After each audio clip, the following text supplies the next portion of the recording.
On the mount of crucifixion, fountains open deep and wide. Through the floodgates of God's mercy, flow the vast and gracious tide. Grace and love like mighty rivers, poured incessant from above, and heaven's peace and perfect justice kiss the guilty world in love. Hey, good morning, everybody. This is a modern day. Let me start over. Good morning, shalom. This is a modern day Samaritan woman bringing to you Mercy Pours Forth.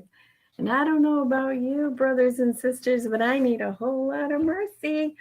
So this is my very first attempt at streaming live. And anyways, it's been an interesting morning. It's been an interesting week. It's been an interesting month. Anyways, I don't know about you, but there's a whole lot of satanic attack going on nonstop. And this morning is no exception to the rule. And so this must be a message that someone needs to hear, because there's a whole lot of interference and there's a whole lot of distractions going on. So today's message is brought from Romans chapter 7, starting verse 14 through 25. And this is something that Rabbi Shaul wrote. And I remember the very first time that I read this, I wept, because it made me realize if someone as great as the Apostle Paul, if he wrestled that hard with his own inner war, because it is an inner war, then certainly someone like me, who's a no one and a nothing, then I too could have mercy and grace, just like Paul needed mercy and grace. So I wanted to read to you from the Jewish Study Bible, the Complete Study Bible. And I am having great difficulty with the PowerPoint presentation. And so I'm going to be bringing it up on my phone. Sorry, I'm technically challenged. So in the Complete Jewish Bible, this is Romans 7, 14 through 25. And it reads like this: For we know that the Torah is of the Spirit, of the Ruach. But as for me, I am bound to the old nature, sold to sin as a slave. I don't understand my own behavior.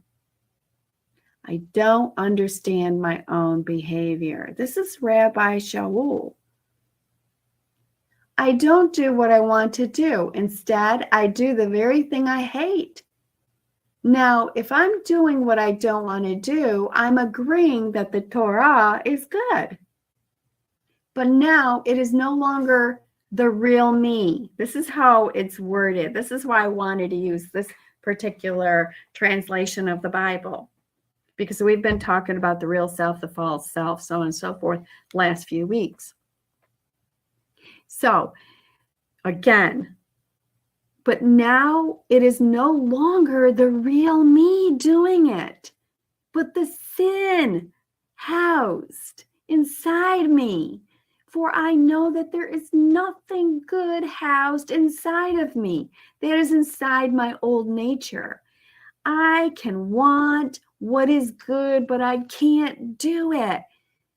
But I don't do the good I want to do. Instead, the evil that I don't want is what I do. This is Paul. But if I'm doing what the real me doesn't want to do, it is no longer the real me doing it, but the sin housed inside of me. You see me, I'm like, ugh. Because I've been really warring lately within the flesh, really struggling. I don't know if you struggle with your own darn self, but I sure do. I'm like, if I could just get away from myself, I would be okay. I'm like, I need a vacation from what? But the problem is wherever I go, there I am.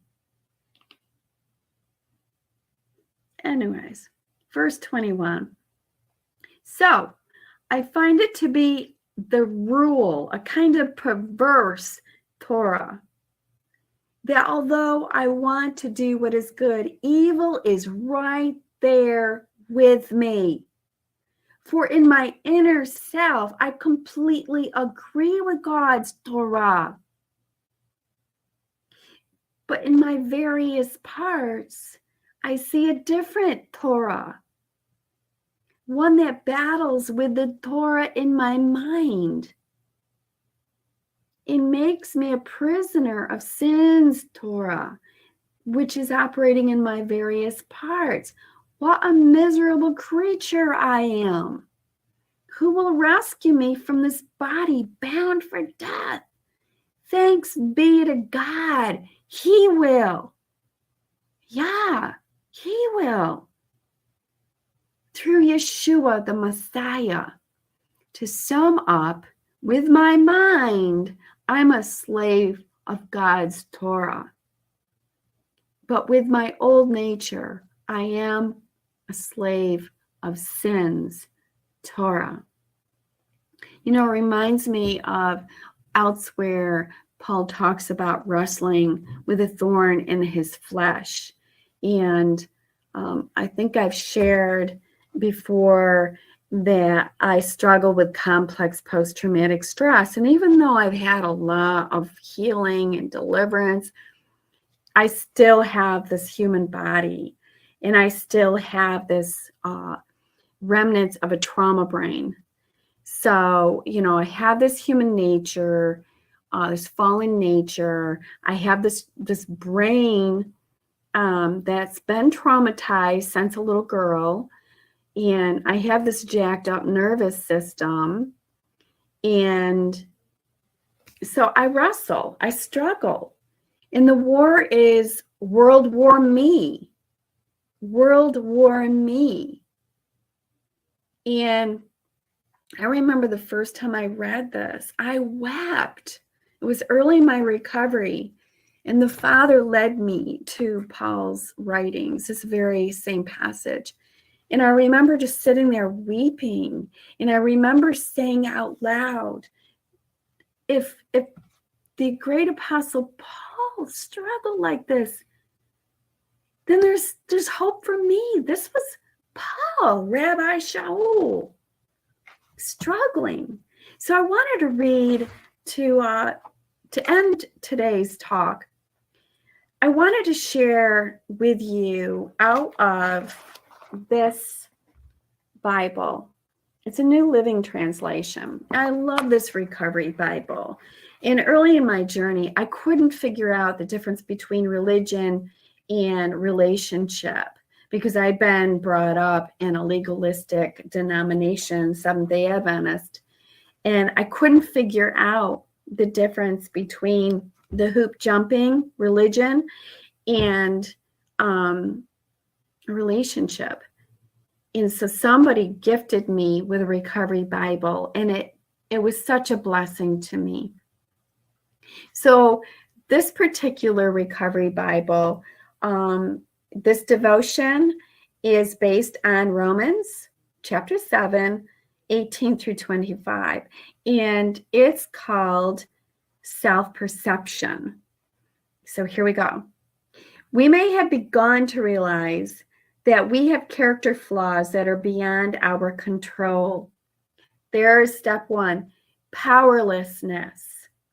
We are powerless over fill in the blank, people, places, and things. Our lives have become unmanageable. And in adult children, alcoholic dysfunctional families, step one is we admit that we are powerless over the effects of growing up in alcoholic and or dysfunctional families, that our lives have become unmanageable. So in the future, I'm going to be bringing to you more messages, helping you to understand the character defects that come from growing up in alcoholic, drug addicted, and or dysfunctional families. Look, Yeshua was brought up in a dysfunctional family. You know, the other week we talked about King David and his dysfunctional family and the fallout there. So anyways, back to the devotion. I'm sorry, I go down a lot of rabbit trails. So anyways, deep down inside, there is a sense of brokenness that is a constant reminder of our humanity. It's a we program. We're human. You know, we're human. Epigenetics. This has been going on since Adam and Eve fell. And so, you know, alcoholism, genetics, you know, there's a controversy. Is it genetic? Is it learned behavior? Is it choice? Hopefully, we will get to a place where our behavior is under control and we will be able to maintain sobriety. That can even be emotional sobriety. You know, I say putting the plug in the jug, putting the pipe down, crack pipe. That is only the beginning. We have the ism, the insane mind to deal with. So there is such a thing as emotional sobriety. But as long as we are in a human body, we will have to contend with our sinful nature. Paul said of himself, I know that nothing good lives in me, that is in my sinful nature. I want to do what is good, but I can't. I want to do what is good, but I don't. There's another power within me that is at war with my mind. This power makes me a slave to the sin that is still within me. King David described God's tenderness toward us because of our human condition. The Lord is like a father to his children, tender and compassionate to those who fear him. For he knows how weak we are. He remembers we are only dust. We're only dust. That's based on that Psalms 103, 13 through 15. No matter how far we progress, our sinful nature will always incline toward and be susceptible to the lure of our addiction. Whatever that addiction is for you, I struggle with food. We can't afford to forget this or let down our guard. Maintaining sobriety is something we will need to nurture for the rest of our life, one day at a time. But we also have a reason for great hope. By trusting the Messiah and recognizing our helplessness against the power of sin, we open our life to the transforming power of God, of Yah. It's surrendering to win. That's what they talk about in the rooms, is that we surrender to win. We are called to be more than conquerors, are we not? You know, I just want to say, you're not alone. You're not alone.